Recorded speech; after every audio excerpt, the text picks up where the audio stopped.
welcome to episode 8 of my Very Veggie Legacy Challenge. As you can see,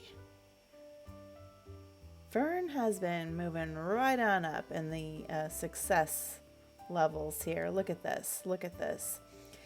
She splurged on an addition to the house, which is the toddler room for when Petal ages up to toddler. We have an outdoor play area. Looking very nice, very nice. There still needs to have, I still need some landscaping and some plants and really fill this in and make it look like an actual home as opposed to like giant swaths of grass and that's it. So Petal is moving along in her development. She just learned to roll over. She had her first giggle. It was all adorable. And I'm wondering where the heck Petal is now because I don't see the baby. Fern, do you have her hidden somewhere? So here is her toddler bedroom. Just the beginnings of it. Not finished yet. I'm not the best builder in the world, but I do like to make the houses look lived in, and this is not lived in. Just because I'm trying to be careful with the money. We have just over 6,000 simoleons right now. Fern is doing very well in terms of getting through the legacy challenge. Really all she has left to do now is to master knitting and wellness and then get her 5-star business. Right now I think it's 2-star. So she's checking the boxes, so to speak. Seriously, where's the baby? I feel like this is an episode of The Mandalorian. Show me the baby. Where's the baby? Where's the baby? Where? Oh, there she is. Just pulled her out of her ass crack, I guess. Who knows where that baby was? What does this baby need? She is absolutely tuckered out. So we're going to put this baby to bed. Put Petal to sleep. This poor thing, she needs her rest. All right.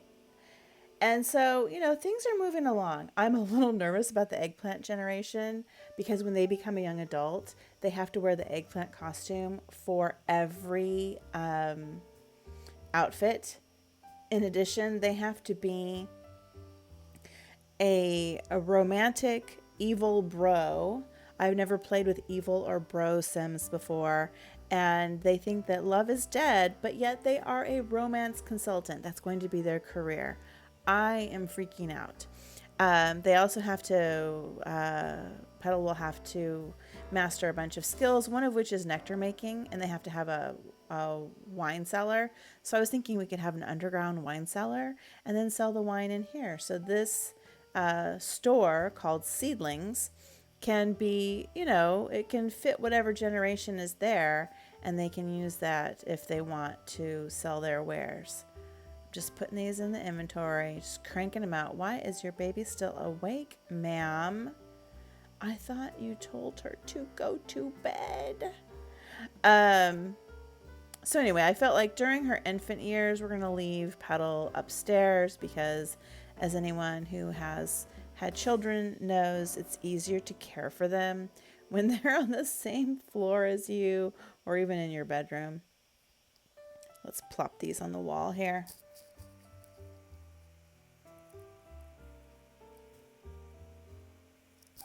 No, Oak, you can't come over. I am so busy.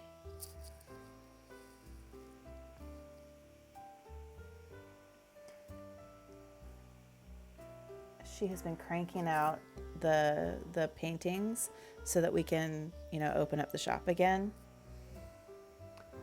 Okay. Now that we have that out of the way, I said that we would talk about another book in the Theran series. And so I mentioned in a previous video that the first book, The Flower of House Yorks, will be out on June 27th. It is an adult sci-fi romance. There is the spice. The second book in the series should come out later this year, and it is The Light of House Elandria. And it takes place immediately after the events in the first book, but with a new couple. The female main character, her name is Seraphina. She's one of the human refugees. Another masterpiece. Fern, you're killing it, girl. You know what? While the baby's asleep, let's open up the shop. Let's get those simoleons. And you know what? It's warm outside. Put on your hot weather outfit. Where is it? There it is. Did I not offer you understand? No. Did I mess up her clothing? She had an outfit that I added because, yeah, for some reason now she's got two of these. That's lovely. Because she had to show, what in the flippity flappity? I didn't do that. Oh, I have to get rid of that. I'm sorry, that can't stand. No. I don't know what that is. I did not do that. I gave her a second outfit with the sweater thing because she had to show off a sweater that she made as part of her aspiration. But I didn't do whatever this abomination is here. What in the world is this? No. I would never treat my Sims like that. I feel pretty confident in my create a Sim skills. I would never do that. So she is one of the refugees. And while I mentioned before that a lot of humanity is spread throughout the universe, and some of them have intermarried and therefore, mixed in with the aliens. So not all humanity is still 100% what we would consider human. Seraphina is definitely not fully human. Nobody else knows that. She tries to keep it to herself, not because she's ashamed of the fact that she's not 100% human, but because it brings her great sorrow. And I don't want to tell too much of that story because, read the book. And so what has happened is, this is a bit of a spoiler for the book, but it's not really, because to have a series, these refugees have got to be given some sort of status on Theran. Otherwise, it would be book 1 and done. So they've been given temporary status. They're, being allowed to stay temporarily to ease their kind of transition into Theran society and to take some of the financial burden off of Theran citizens and hopefully make them more amenable to having these refugees settle permanently. They've set up a charity. And Seraphina has been chosen to be the spokesperson for the charity. So because there's been some anti-refugee sentiment and a little bit of, kind of scary protests, they started out,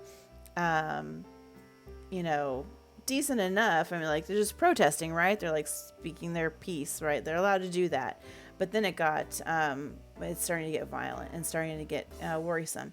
So they've decided that Seraphina needs to have a bodyguard. I missed a flower from the flower bunny right there. I don't want anybody planting it.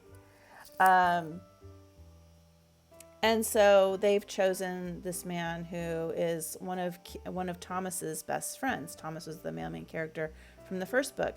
And they chose his friend, Kier, who is part of the Theran Defense Force. Now, it's not a great assignment for him, and he's extremely grumpy about that because he was looking to get a promotion. He knows that this is a little bit of payback for his bad behavior in book 1. So he's extremely grumpy about all of this. He's got some prejudice against the refugees, particularly because he thinks that they would draw attention away from things that he thinks are more important, namely improving the situation for the unrecognized in their society. And he cares about this a lot because his brother was kicked out of their house. The house is a collection of families, and these really are the glue for the Theran society, being a member of a house is everything. You can be there by birth, by marriage, by adoption, through your job. And so it's very important to be part of that. Well, his brother's been kicked out. He's been made unrecognized.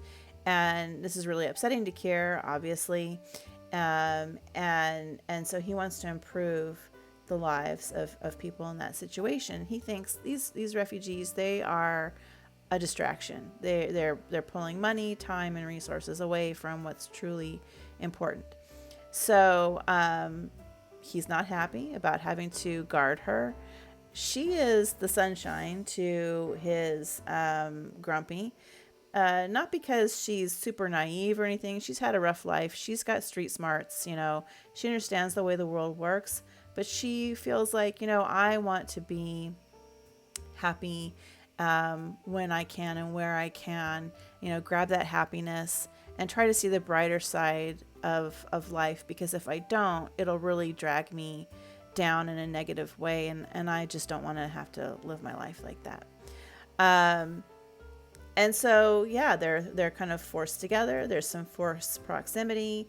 We get to go to Elandria and see what that's all like. Kier decides that the best way to protect Seraphina is to take her somewhere where he knows everybody. It's not as open to outsiders because Yorick's has the capital. There's a lot of people coming and going, a lot going on, a lot of variables that he can't control. He wants to go where he can control the variables and protect her. I am rejecting the free money because we're about that struggle life.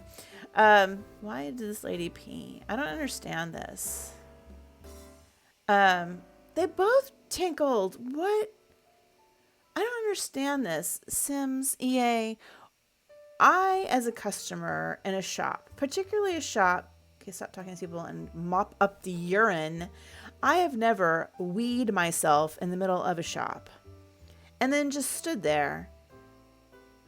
I understand they're trying to create like disruptive customers or problematic people, but I worked retail for years in college and after college, and I never had anybody wee themselves in the middle of the floor and then just be like, "Hey, dude, it's all cool. Can you just come and mop this up?" I'm my flabbers are gasted. Anyway,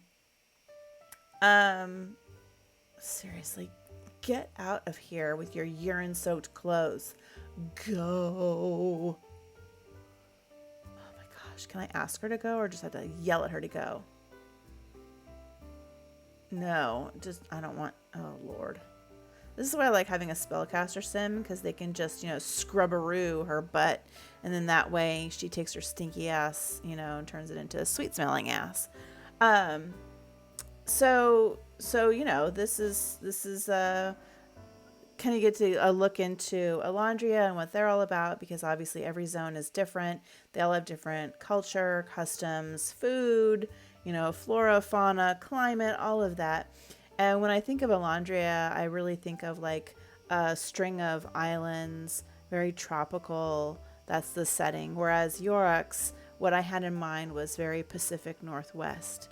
There are other zones that are more snowy and mountainous. Others are dry and hot. There's another that I jokingly tell myself, it's like the Shire, right? Like rolling hills, very green, and very farm-like. So anyway, that's a very quick and rambling explanation of what book 2 is going to be all about. It should be out at the end of this year, or potentially sooner, depending on a few things. But I hope you enjoyed this view into Fern Seedling's life as she has to deal with the P Squad here and listen to me ramble about my sci-fi romance. But as always, I want you to read a book. Wait a minute. I'm pausing this closeout. Sir, I have a baby. I have a business. I do not have time. I mean, you're cute. Maybe we could hook up, but live together? I know a hack for this. I'm going to share a hack with all of you. Because if you say, I don't think that's a good idea, they get all upset. So you say, yes, and then you cancel. All right. Anyway, go read a book.